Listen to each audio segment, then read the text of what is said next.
Hello everybody. I hope I am audible and visible.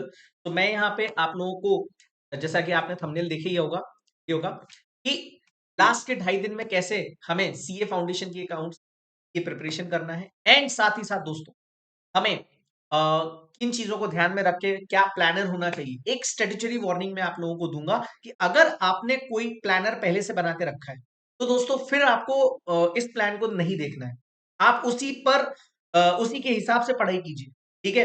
But अगर आप बिल्कुल blank है कि लास्ट के 2-2.5 दिनों में कैसे प्रिपरेशन करनी है, उसके लिए कुछ हमें एक प्लानर मिल जाए, उस हिसाब से हम प्रिपरेशन कर लेंगे, क्योंकि अभी तक आप हमारे साथ रहे हैं।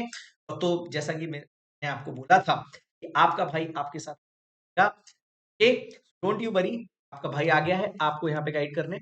एंड सबसे इंपॉर्टेंट देखो, कुछ पहले क्वेश्चंस में के मैं आंसर कर दूं जो आप लोगों ने मेरे से पूछे कि यार भैया, दो तरीके के स्टूडेंट्स हैं अभी। एक जो टेंशन ले रहे हैं कि यार अब तो और पास में आ गई एग्जाम, अब और क्या करना है, और कुछ नया करने की जरूरत नहीं है। मित्तल सर और मनोज सर ने अपने सालों के एक्सपीरियंस के हिसाब से आपको पूरा पढ़ाया है, रिवाइज कराया है। ऐसी कोई चीज नहीं है जो उन्होंने छोड़ी है, ठीक है। आपको सबसे A1 मटेरियल के हिसाब से, कंटेंट के हिसाब से उन लोगों ने पढ़ाया, दोनों टीचर्स ने। तो सबसे पहले ये याद रखना कि उन्होंने जिस तरीके से पढ़ाया है, वो जो कॉन्सेप्ट्स, फॉर्मेट्स है ना, जो उन्होंने एग्जाम्पल्स दिए, वो जो कॉपीज उन्होंने बनवाई हैं आपसे प्रिपरेशन के दौरान, उसी से अपने को प्रिपरेशन करनी है दोस्तों, ठीक है। उसके बाद एक एडिशनली मैंने आपको मेरे टेलीग्राम चैनल पे एक क्वेश्चन बैंक दिया था फॉर अकाउंट्स, जिसमें मई 18 से लेके अभी तक के सारे क्वेश्चंस हैं। इवन जो टॉपिक्स फाउंडेशन में मई 24 एग्जाम से आए थे नए सिलेबस से, वो भी हैं न्यू सिलेबस मार्किंग के साथ।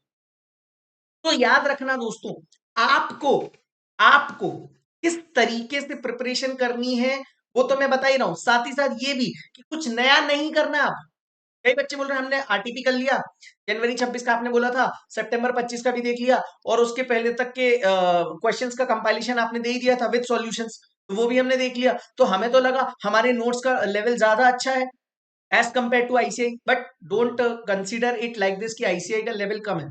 आईसीआई के ही क्वेश्चन है वो।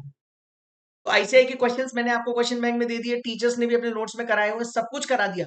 अब पैनिक मत हो, पैनिक होने से चीजें बिगड़ती हैं।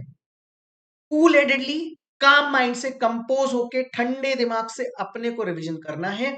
और दोस्तों टेंशन उसी को है जिसने पढ़ाई करी है। तो अब यहाँ पे अगर आप अपनी टेंशन को हाई बना दोगे तो आप पूरे टाइम ओवर थिंकिंग करते रह जाओगे, और ओवर थिंकर्स का रिजल्ट नहीं आता। Mind it very carefully. Result उसी का आएगा जो इस मोमेंट पे नॉर्मल रह के, टेंशन हो रही ना, कोई बात नहीं, जो होगा देखा जाएगा। मैं तो अभी प्रिपरेशन करूंगा। अभी अपने को अपना सबसे इफेक्टिव टाइम किस पे देना है? प्रिपरेशन पे। अपने टाइम को यूटिलाइज करना है best and effective efficient manner में प्रिपरेशन कर। हमारे पास अब कितने दिन बचे हैं दोस्तों? यहां से बचे हैं 2.5 दिन, 16, 17 और 18 की मॉर्निंग, करेक्ट, 12 बजे तक या 11:30 एज द केस में भी, ठीक है। तो वहां पे उस केस में मैंने आपको एक ये प्लानर जो मैंने आपको बोला, अगेन आपने अपना बना के रखा है तो दिक्कत नहीं है, आप उसी को फॉलो करो। अगर आपको के पास कोई प्लानर नहीं है तो मैं आपको ये प्लानर प्रोवाइड कर रहा हूं, ठीक है। तो अब आपको इस क्लिक के साथ स्क्रीन दिखेगी, ये रही, ओके। नाउ अगर आप देख पा रहे होगे तो यहाँ पे मैंने 3 दिनों का चार्ट एक तरह से आपको दे के रखा है, ठीक है। नाउ सबसे पहले अगर आप देखोगे ध्यान से तो 16 जनवरी को कंप्लीट डे है आपके पास। सबसे पहले दोस्तों आपको कंपनी अकाउंट्स खत्म कर देने का। कंपनी अकाउंट्स जिसमें शेयर्स, इशू ऑफ शेयर, री इशू, फॉरफीचर, डिबेंचर का issue, redemption of preference shares, redemption of debenture, bonus and right issue, ये जो टॉपिक्स हैं इनको खत्म कर दो। सबसे पहले इसी को खत्म करो दोस्तों। ये 20 से 25 नंबर तक के एग्जाम में आ जाते हैं। आपका पेपर 120 मार्क्स का है दोस्तों, याद रखिएगा। 25 नंबर तक का ये आएगा ही आएगा इस बंच से। फिर आप दोस्तों चले जाइए bills of exchange, rectification of error. Bills of exchange में मैं आपको बोलूं, अकोमोडेशन बिल वाला जो पार्ट है वो बहुत इंपॉर्टेंट है, उसको थोड़ा सा एडिशनली टाइम दे देना। रेक्टिफिकेशन में भी आपको मालूम है एडजस्टमेंट्स, है ना, रेक्टिफिकेशन ऑफ एरर। उसके बाद देन दोस्तों दो अच्छे topics, final account and NPU, इनको सेम डे खत्म करना है। अब मैं इसको बोलूं कि भैया हमको इस पे क्वेश्चन भी करने हैं क्या? देखो क्वेश्चन करने का टाइम अब नहीं है, अब अपने को एडजस्टमेंट्स देखने हैं। हाँ, कैलकुलेटर पे अपन कैलकुलेशंस कर सकते हैं, एक आधा फॉर्मेट बना के देख सकते हैं, बट फाइनल अकाउंट्स में वो जो एडजस्टमेंट्स हैं वो 30 या 29-30 एडजस्टमेंट्स हैं, वो पूरे के पूरे देखने हैं। एनपीओ में वो जो आपका फॉर्मेट, एक बार वो फॉर्मेट देख लेना। इंफॉर्मेशन अगर किस चीज की दी है वो तो ठीक है, लेकिन बनाना क्या है, रिक्वायरमेंट के हिसाब से चलना है। एनपीओ के जो एडजस्टमेंट्स है उनको देख के जाना। इन दोनों चैप्टर्स में क्वेश्चन मत सॉल्व करने मत बैठ जाना, आपने बहुत टाइम दिया है इसको, आपने दिया है टाइम, आपने मॉक टेस्ट पेपर भी सॉल्व करे हैं। तो दोस्तों यहाँ पर इसमें अब आप एडजस्टमेंट्स को रिकॉल करना है, कॉपी से देखते जाना है, कहीं पे दिक्कत आ रही वापस से देख लिया, कैलकुलेशन एरर हुआ वो देख लिया, भाई कैलकुलेटर पे करके देख लिया। ट्रस्ट मी, आपने मेहनत की, वहां पे चीजें रिकॉल होंगी। आप ऑलरेडी 12th दे चुके हो, correct. Now charters listen to me. Second day पे जो हमारे पास एक और कंप्लीट डे है 17 जैन, उस दिन हमें सबसे पहले पार्टनरशिप, सॉरी इन्वेंट्री वैल्यूएशन, छोटा सा टॉपिक है, इजी टॉपिक है, इसको आप खत्म करें। फिर आप आ जाए पार्टनरशिप में। दोस्तों देखो सबसे ज्यादा पार्टनरशिप में एम्फेसिस आपको यहाँ पे करना है रिटायरमेंट और डेथ वाले सेगमेंट पे, क्योंकि यहाँ पे ये जो अगर बेसिक्स की बात करूं तो कुछ ज्यादा टाइम आपको लगेगा नहीं admission करने में, गुडविल की बात करूं तो ज्यादा टाइम लगेगा नहीं, लेकिन एडमिशन में एक आधा क्वेश्चंस जो मेजर वाले क्वेश्चंस है, बड़े बड़े क्वेश्चंस उनको देख लेंगे अगर आप तो। और एडमिशन आप ज्यादा फेवरेट भी होता है बच्चों का, मैंने देखा है, तो एडमिशन में आपको उतनी प्रॉब्लम नहीं आएगी। रिटायरमेंट डेथ एक बार जरूर देख के जाना, क्योंकि इसको आप सेकेंडरी रखते हो, इसको थोड़ा सा प्रायोरिटी पे रखना। हो सकता है इसमें से क्वेश्चन आ जाए, क्योंकि इसमें से क्वेश्चन इंस्टीट्यूट जरूर देता है, ठीक है। फिर एक क्वेश्चन डिसोल्यूशन का भी आ सकता है, डिसोल्यूशन में आपको मनोज सर ने कराया है, वो टॉपिक्स के एडजस्टमेंट्स पूरे देख लो। क्वेश्चन सॉल्व करने की अगेन जरूरत नहीं है, सिर्फ देखते जाना। और साथ ही साथ देखो सोर्स आपके क्या रहने चाहिए, मित्तल सर और मनोज सर की जो कॉपी है उससे आप कॉन्सेप्ट्स का रिवीजन करते चलिए फटाफट से। आपको रिवीजन में भी उन्होंने कुछ चीजें दी होंगी रिवीजन टाइम पे, वो सारे इनपुट्स को ध्यान रखिए। मैंने आपको पीक्यू की फाइल दे के रखी है, जिसमें मई 18 से लेके मई 25 की एग्जाम तक के सारे क्वेश्चंस विद सॉल्यूशंस अवेलेबल है।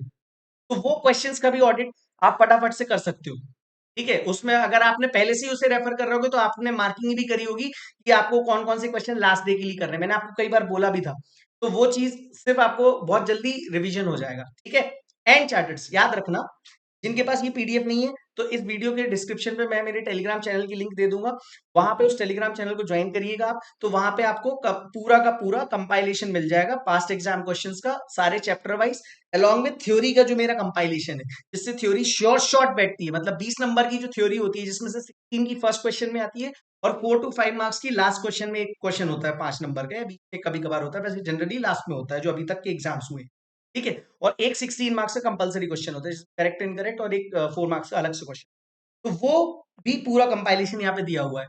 और मैंने उसको आपको ऑलरेडी उस पे भी मैंने आपको सेशंस लेके वो फटाफट से करवा भी दिया था, तो उसका भी आपको टेंशन लेने की जरूरत नहीं, आपको बस इसमें उनको अब देखना है, ठीक है। और ये पीडीएफ आपको वहीं पे मिल जाएगी, ठीक है।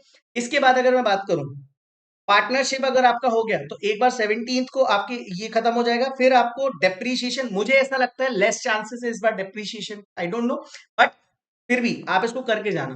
डेप्रीशिएशन लास्ट टाइम ही आ चुका है, बट स्टिल मेरा ऐसा पता नहीं, मुझे ऐसे इंस्टिंक्ट आ रही है, I may be wrong, but this is my opinion, not academy's point of view, ठीक है दोस्तों।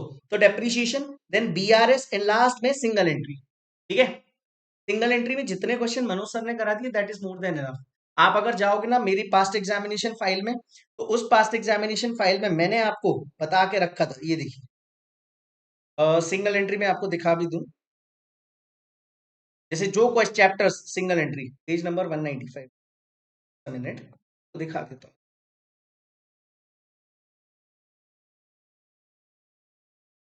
हम्म,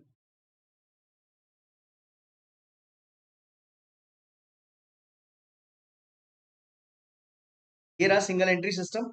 आपको इसमें मैं आपको बोलूंगा, आप जैसे ही चैप्टर में जाओगे ना, सिंगल एंट्री पहले सीए इंटर में था, अब फिर सीए फाउंडेशन में आ गया, तो मैंने आपको बताया था कि सीए फाउंडेशन वाला क्वेश्चन जरूर पेपर जरूर देख के जाना। ये देखो क्वेश्चन 4 ऑनवर्ड्स आपको जरूर देख के जाना है। मेरे ही नाम से देखो, हर्षित ट्रेडर्स वाला क्वेश्चन है ना, question number 4, then question number 5 सितंबर 24, देन जनवरी 25 का एक क्वेश्चन है, बस। उसके बाद मई में शायद ये नहीं आया था टॉपिक, तो डोंट वरी, सिंगल एंट्री उतने क्वेश्चन तो जरूर देख के जाना, और मॉड्यूल के क्वेश्चन देख लेना जो, और मॉड्यूल भी नहीं, मैं तो बोलूंगा मनोज सर ने जो क्वेश्चन कराए वो वाले, ठीक है। ऐसे ही मैं बोलूंगा फाइनल अकाउंट में या पार्टनरशिप में जितना मित्तल सर ने आपको कराया और डिसोल्यूशन में जितना मनोज सर ने कराया उतना तो देख के जाना ही है क्वेश्चंस को, जो सर ने खुद मार्क कराए थे कि यार ये वाला जरूर देख के जाना, इसमें ये एडजस्टमेंट है। तो ये सारी चीजें प्लस आप अगर पास्ट एग्जाम देखोगे ना न्यू सिलेबस का, तो आपको उसमें और क्लियर समझ में आ जाएंगी चीजें। ठीक है दोस्तों, फिर आ जाती है हमारी 18 जनवरी, है ना। 17 को मैं वापस आपको लाइव आऊंगा और उसमें मैं आपको कुछ चीजें बताऊंगा कि 18 को क्या मिस्टेक्स नहीं करनी, ठीक है।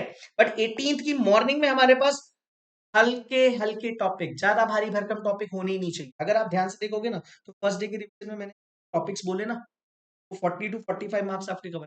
सेकंड डे पे भी मैंने जो आपको टॉपिक्स बोले ना, वो भी 40 to 45, ओवरऑल 90 मार्क्स तक का पेपर हो गया। फिर अगर मैं बात करूं 120 का पेपर आता है दोस्तों, जिसमें थ्योरी सुबह सुबह आप 3 आवर्स फटाफट से देख लेना, है ना। कहाँ से देखनी है, मैं आपको, अगर आपने जहां से भी पढ़ा वो तो ठीक है जो यूट्यूब पे देख रहे हैं, बट अगर आपके पास कुछ भी मटेरियल नहीं है लास्ट मोमेंट के लिए, तो आप ये देख सकते हो। ये मैंने कंटेंट दे के रखा है, देखो इसमें theory compilation bye HD 40 pages में है। बट इसमें अगर आप ध्यान से देखोगे सारे क्वेश्चंस विद सॉल्यूशन उन्हीं के उसी के नीचे गिवन है। और अगर आप मेरे स्टूडेंट हो, एनपीए के स्टूडेंट हो, तो मैंने आपको मेरा वीडियो भी प्रोवाइड करके रखा होगा, फटाफट से उसको देखोगे तो भी काम हो जाएगा। ठीक है, कंपाइलेशन थ्योरी का कब देखना है बेटा, लास्ट डे 18 को मॉर्निंग में 3 आवर्स, ज्यादा से ज्यादा 3.5 घंटे। फटाफट से देखना है, आगे बढ़ना है, देखना आगे बढ़ना है, चीजें वहां रिकॉल होंगी, don't you worry about it. And accounting process वाला एक जो चैप्टर है आपके आईसीआई स्टडी मटेरियल में, जिसमें general, trial balance, subsidiary book, cash book etcetera, ये छोटे छोटे टॉपिक्स है ना, इनको आप सुबह सुबह देख के जाना है। आपका टाइमिंग होना चाहिए 12 बजे तक पढ़ना है, नियम है ये होना चाहिए, करेक्ट, है ना। आफ्टरनून 12 या फिर मॉर्निंग 11:30 तक आपको पढ़ना है। अगर आपका सेंटर दूर है तो 11:30 तक पढ़ के आप निकल जाओ फटाफट से, क्योंकि 2 बजे से पेपर है। और अगर आपका सेंटर थोड़ा पास में है तो 12 बजे तक पढ़ सकते हो, फिर ना हो तो बढ़िया निकलो। ठीक है, एज द केस में भी। ठीक है, इतना इस तरीके से अगर आप पढ़ते हो, मैं जेन्युइनली बोलता हूँ, देखो आपका पेपर बहुत अच्छा जाने वाला है, मैं आपको अभी से बता दूं। अगर आपने ये चीजें ध्यान रखी, कौन सी, देखो टेंशन हो रही, तो मैंने आपको पहले ही बोला, it usually it means you really have given your bestest effort, है ना। Don't waste your time on what will happen and what you will और what you will not, because you will definitely surely do your best, because तुमने इतने दिन से पढ़ा है, waste थोड़ी जाएगा। 90+ का अटेम्प्ट करने के लिए stay calm, stay composed, utilise your timing in the bestest effective and efficient manner. All the best dear charters. याद रखना, हम जितना शांत दिमाग से पढ़ेंगे उतना ही आपका बेनिफिट होगा पेपर में, तभी आपकी मेहनत सार्थक होगी, है ना। जितनी टीचर्स ने, मित्तल सर, मनोज सर, जिस तरीके से डेडिकेशन के साथ लगे हुए ना बेटा, तो उससे बेटर तो कुछ हो ही नहीं सकता। और आपको बस अब उस चीज को मैक्सिमाइज करना है कि लास्ट में डिस्ट्रैक्ट नहीं होके, लास्ट में अगर डिस्ट्रैक्ट हो गए ना तो जितनी मेहनत टीचर्स ने करी है, आपने करी है, वो सब पानी में चली जाएगी। Don't disappoint yourself and don't give up, you still have chance, go for it and do the bestest preparation in the last 2.5. Correct? Yes, no? Answer is yes. Okay. So all the best, my dear charters. And आपको कुछ भी ऐसा अगर panic हो रहा हो तो you have my number, you can WhatsApp me. Okay. I will be available on Telegram also. I'll try to visit the centers too. Okay. That's it from my side. Bye bye. Take care. And मैं आपको 18th को paper है, 17th को भी मैं शाम में एक बार आऊंगा, आपको कुछ चीजें बताऊंगा, इंस्ट्रक्शंस फॉर एग्जाम। तो उसके लिए भी आप रेडी रहना। 10 मिनट, 10 से 12 मिनट मैंने आपके उस दिन भी लेना है, और अभी भी मैंने 10-12 मिनट, 15 मिनट में आपको चीजें काफी यूटिलाइज कराई हैं। आई होप मैंने आपको गाइड किया होगा एक प्रॉपर डायरेक्शन देने में। And please do the preparation, don't over think. सब अच्छा होगा अगर तुम अच्छे हो, तुम तभी अच्छा कर पाओगे जब पॉजिटिव रहो। Focus on the positive approach. Okay, bye bye.